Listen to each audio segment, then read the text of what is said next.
এক লোক আমার মাহফিলে জিজ্ঞাসা করতেছে যে হুজুর, ইমামের পিছনে সূরা ফাতিহা পড়তে হবে না?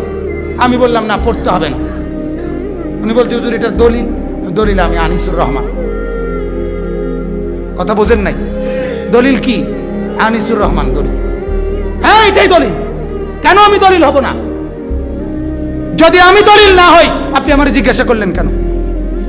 কথা বলেন না কেন? আমার কাছে কোরআন হাদিসের এলেম নাই, এটা যদি আপনার আস্থায় থাকে তাহলে আপনি আমার জিজ্ঞাসা কেন? কথা বলেন না কেন?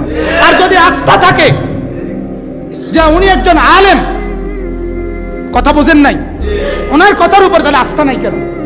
আপনি কোন দিন কোন ডাক্তাররে জিজ্ঞাসেন যে ডাক্তার সাহেব প্যারাসিটামল যে দিলেন দলিল? কথা বলেন না কেন?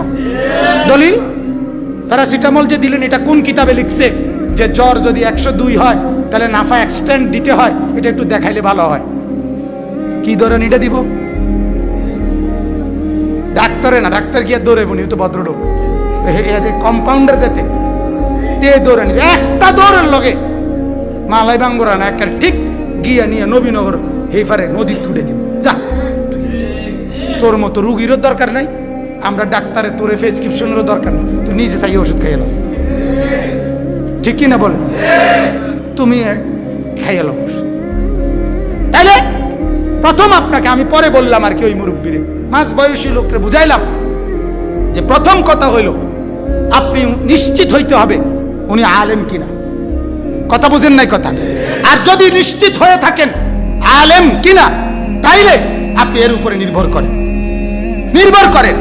যদি ওই আলেম মিথ্যা ফতোয়া দেয়, ভুল তথ্য আপনাকে সরবরাহ করে, নবী সাল্লাল্লাহু আলাইহি সাল্লাম স্পষ্ট হাদিসের মধ্যে আছে, আল্লাহর নবী বলছে মান আফতা বিগাইরি ইলমিন কানা ইসমুহু আলা মান আফতাহু। এইটা মাথায় রেখেই আমরা কথা বলি।